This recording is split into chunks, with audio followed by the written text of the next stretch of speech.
A routine traffic stop revealed a driver who seemed lost and confused. He couldn't remember who he was or where he was going. The only clue, a one-way ticket purchased in his name, for a date 1 week in the future. The desolate highway stretched endlessly under the pale moonlight, its cracked asphalt disappearing into the darkness ahead. Officer Jason Holloway had been patrolling this particular stretch for the better part of 8 years, and something about tonight felt different.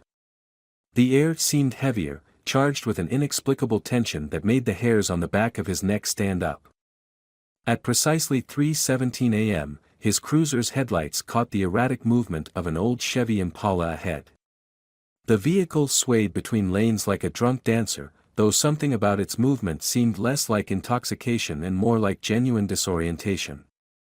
Holloway flipped on his lights, and the Impala took an unusually long time to respond before finally pulling over to the shoulder. The moment he stepped out of his patrol car, Holloway felt the desert's bitter cold bite through his uniform. His breath formed small clouds in the beam of his flashlight as he approached the vehicle. The Impala was an older model, possibly from the early 90s, its dark blue paint dulled by years of sun exposure. Despite its age, the car appeared meticulously maintained, without a speck of dust on its surface, strange for a vehicle on this dusty stretch of highway. "Good evening, sir," Holloway called out, noting how the driver's knuckles had turned white from gripping the steering wheel. "Are you all right?" The man behind the wheel turned his head with an unsettling slowness, as if moving through water. His eyes, when they finally met Holloway's, held a vacancy that sent a chill down the officer's spine.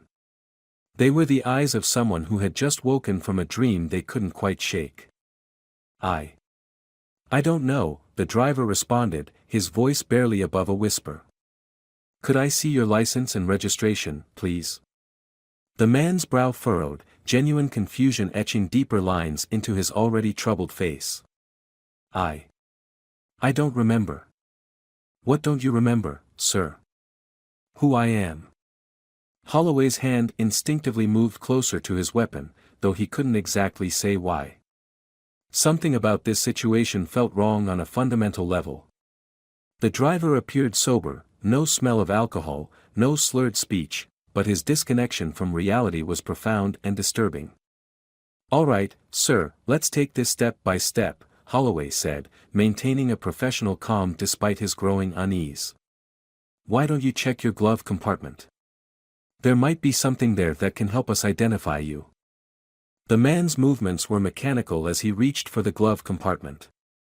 The latch clicked, and the door fell open with a hollow sound. Inside lay a single manila envelope, its edges crisp and clean as if it had just been placed there.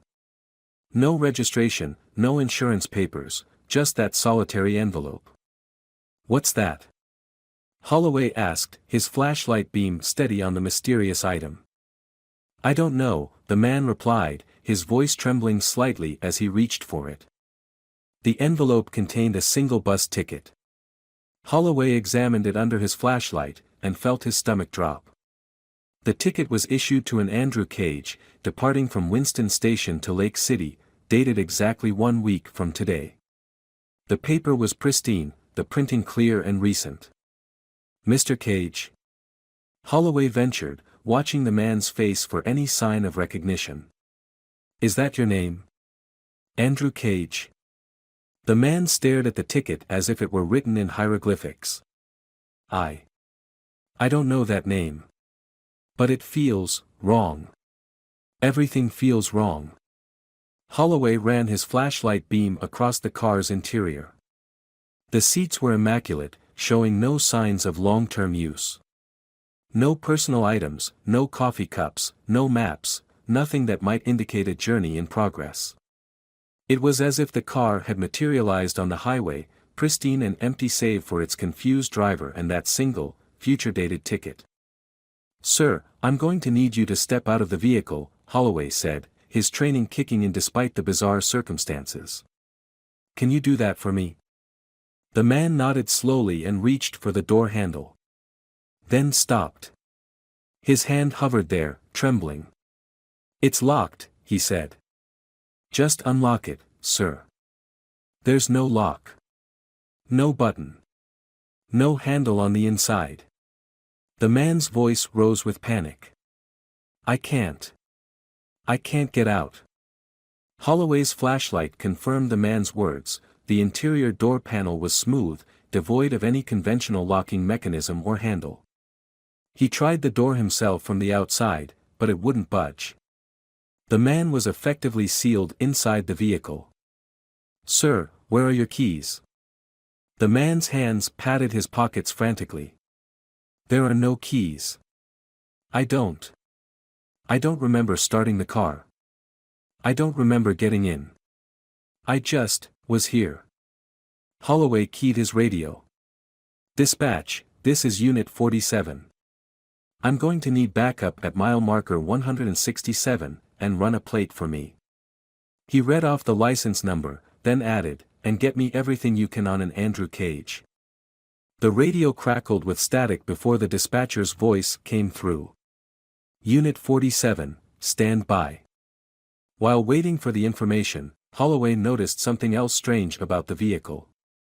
Despite the freezing desert night, no heat emanated from the hood. He placed his hand near the engine compartment, stone cold, as if the car hadn't been running at all. Yet here it was, headlights on, engine humming.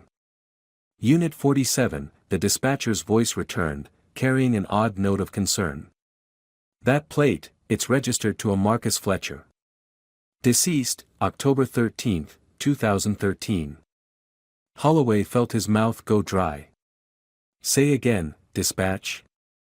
Plate belongs to a deceased individual, sir.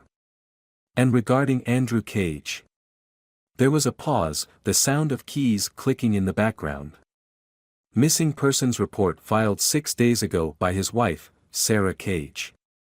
Last seen leaving their home in Lake City, that's about 200 miles north of your position. The man in the car showed no reaction to this information, still staring straight ahead with that same vacant expression. Holloway's mind raced through possibilities: identity theft, stolen vehicle, amnesia, but none quite fit the peculiar circumstances. Sir, Holloway addressed the driver again, I need you to think carefully. What's the last thing you remember? Anything at all before finding yourself on this road? The man's face contorted in concentration. Darkness, he whispered. But not normal darkness. It was thick. Heavy. Like being underwater. And there was. He stopped suddenly, his eyes widening. There was music. Old music, like from a music box. And numbers. Always the same numbers, over and over. What numbers? 3, 17. The man blinked rapidly. Why do I remember that? Holloway glanced at his watch, and felt a chill that had nothing to do with the desert night. He'd stopped the vehicle at exactly 3:17 a.m. He hadn't noted it as significant at the time, but now. The radio crackled again. Unit 47, be advised. Deputy Rogers is en route to your location, ETA 15 minutes. Also. The dispatcher hesitated. Sir, there's something else. The missing persons report for Andrew Cage. It was filed by his wife after receiving a strange package. Contents were listed as a single bus ticket, purchased in her husband's name, for a date 1 week after his disappearance. Before Holloway could respond, all the lights on the Impala suddenly went out. The engine died without a sound. In the new darkness, Holloway's flashlight beam caught movement inside the car. The man was slumped forward against the steering wheel. Sir. Mr. Cage. Holloway rapped on the window. No response. He tried the door handle again, and this time it opened smoothly, as if it had never been locked at all. The man was unconscious but breathing, his skin cold to the touch. And there, clutched in his right hand, was something that hadn't been there moments before, an old brass key, its surface covered in intricate engravings that seemed to shift and change in the flashlight's beam. By the time Deputy Rogers arrived, they had managed to safely extract the unconscious man from the vehicle. The paramedics weren't far behind, and soon the lonely stretch of highway was alive with flashing lights and radio chatter. The man, whether he was truly Andrew Cage or not, remained unconscious but stable as they loaded him into the ambulance. "Hell of a weird one, Jason," Roger said, examining the Impala with his flashlight. "You say he just appeared out of nowhere, driving a dead man's car?" "That's not even the half of it," Holloway replied, turning the brass key over in his gloved hand. The engraving seemed different now, though he couldn't quite say how. "Run the VIN number yet?" Rogers nodded, his weathered face grave. "That's where it gets stranger. VIN comes back to a vehicle that was totaled in an accident. 10 years ago. Same accident that killed Marcus Fletcher, the guy whose plates are on this car." Holloway felt a headache building behind his eyes. None of this made sense. "I want to talk to the wife, Sarah Cage. She's the one who reported him missing." "Already ahead of you," Roger said, pulling out his notebook. "She's driving down from Lake City, should be here by morning. But here's something interesting, when she reported him missing, she mentioned he'd been acting strange for weeks. Said he kept talking about numbers." 317, Holloway muttered. "Exactly. And get this, Fletcher, the guy who owned these plates. Time of death was recorded as 3:17 a.m. The morning brought more questions than answers. The hospital reported their John Doe had slipped into a deep sleep, not quite a coma, but unresponsive to normal stimuli. All his vital signs were normal, but his body temperature remained mysteriously low, as if he'd been in a freezer. Sarah Cage arrived just after sunrise, her face drawn with worry and lack of sleep. She was younger than Holloway had expected, maybe early 30s, with dark circles under her eyes that spoke of sleepless nights. "That's not him," she said immediately upon seeing the unconscious man. "I mean, it looks like Andy, but something's wrong. His face is different somehow." "Different how?" Holloway asked, watching her carefully. She shook her head, frustrated. "I can't explain it. It's like someone tried to draw him from memory. All the features are there, but they're not quite right." Holloway showed her the brass key they'd found. Her reaction was immediate and visceral. She stepped back, her hand flying to her mouth. "Where did you get that?" "It was in his hand when we found him." "Do you recognize it?" "Andy was obsessed with that key. He said he found it in our attic, but we've never had anything that would fit it. He started carrying it everywhere, saying it was important, that he needed to find what it opened." She wrapped her arms around herself, as if warding off a chill. "Then one morning, the key was gone. And so was he." The investigation took an unexpected turn when the hospital's head of security requested an urgent meeting. The security footage from the previous night showed something impossible. At exactly 3:17 a.m., every clock in the hospital had stopped. Digital displays, wall clocks, even patients' personal devices, all frozen at the same moment. "We thought it was a power surge at first," the security chief explained, running the footage again. "But look at this." The video showed the hallway outside John Doe's room. At precisely 3:17 a.m., there was a momentary distortion in the image, like a wave of heat shimmer. When it cleared, the unconscious man was sitting upright in his bed, staring directly at the camera. His mouth was moving, forming words, but there was no audio. "We sent this to a lip reader," the security chief said. "Want to know what he's saying?" Holloway already knew. 3:17. Back in the patient's room, the man remained unconscious, showing no signs of the midnight activity. Sarah Cage sat beside him, holding his cold hand, while Holloway and Rogers compared notes. "Lab results came back on the key," Rogers said quietly. "The metal, they can't identify it. Said the composition doesn't match any known alloy. And those markings? They're not engravings.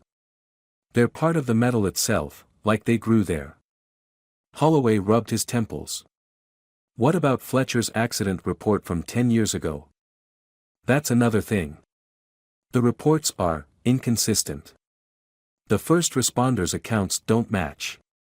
One says the car was completely destroyed, another says it was pristine. And get this, Fletcher's body was never recovered. The car was empty when they got there. A soft gasp from Sarah interrupted them. The man on the bed had opened his eyes, but they weren't focusing on anything in the room. Instead, he seemed to be staring at something far beyond the ceiling. Andy. Sarah leaned closer. Can you hear me? The door, he whispered, his voice raspy. I found the door. But it wasn't the right time. What door? Holloway asked. Where? Everyone thinks it's about the place, the man continued, as if he hadn't heard. But it's not. It's about the moment. 3:17. That's when the door, when it's thin enough to. His voice trailed off, but his hand moved, fingers tracing patterns in the air that matched the markings on the brass key. Sarah suddenly stood up, her face pale. The music box, she said. In the attic, where he said he found the key. I never thought. I need to show you something. The drive to the Cage residence took just over 2 hours. The house was a modest 2-story Victorian, the kind that seemed to collect secrets in its walls. Sarah led them directly to the attic access in the upstairs hallway. The attic air was thick with dust and the musty scent of old wood. Afternoon light filtered through a small round window, casting long shadows across stacked boxes and forgotten furniture. Sarah moved purposefully toward a corner where an old steamer trunk sat beneath a sheet. This belonged to my grandmother, she explained, pulling away the sheet. She used to tell stories. I always thought they were just fairy tales. The trunk's leather was cracked with age, its brass fittings dull and green with verdigris. All except for one, the keyhole, which gleamed as if it had been recently polished. Sarah's hands trembled as she reached for it. The stories were about doors, she continued.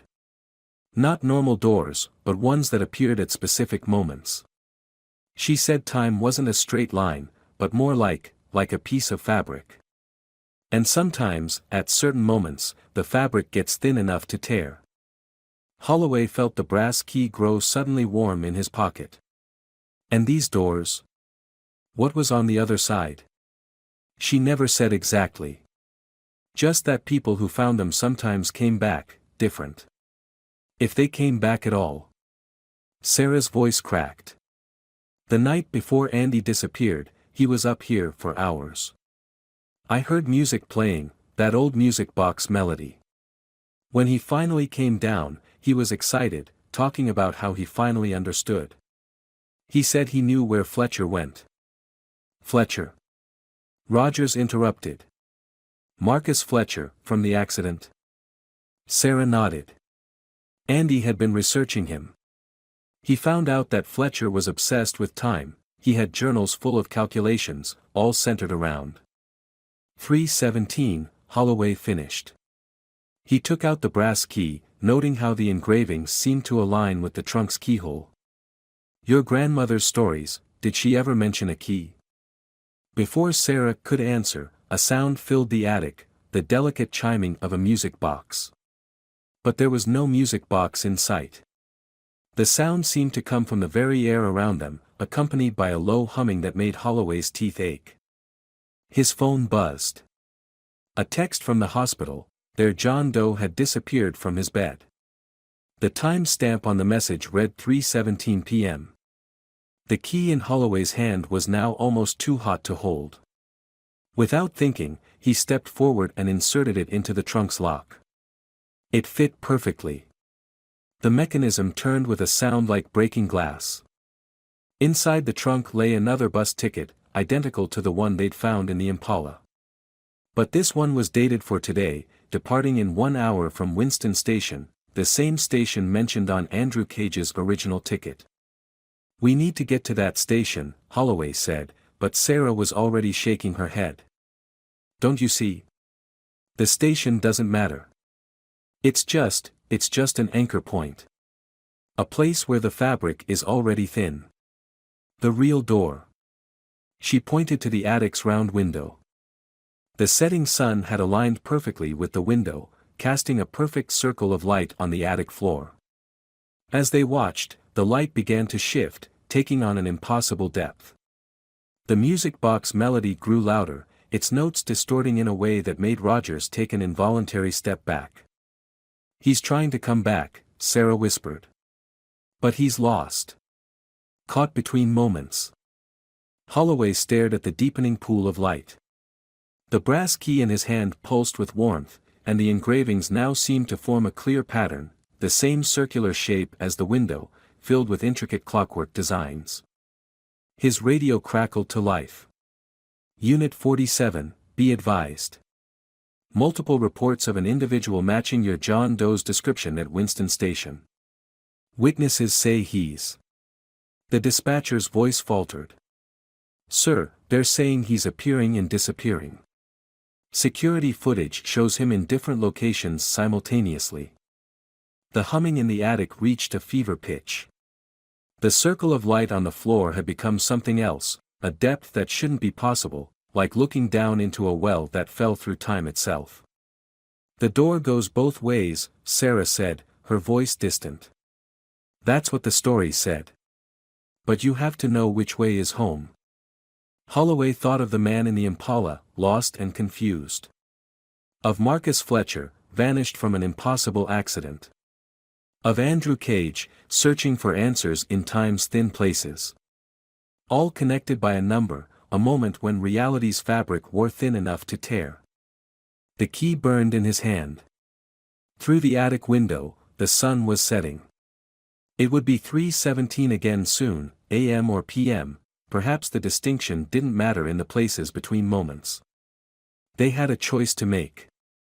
The door was open, the key was hot, and somewhere in the spaces between 3:17, a man was trying to find his way home. But which version of him? And what would come through if they left the door open too long? Holloway looked at his watch. The second hand was approaching 17 minutes past the hour. The music box melody reached a crescendo. Time to decide. The sun set. The key turned. The door waited. And somewhere, a clock struck 3:17.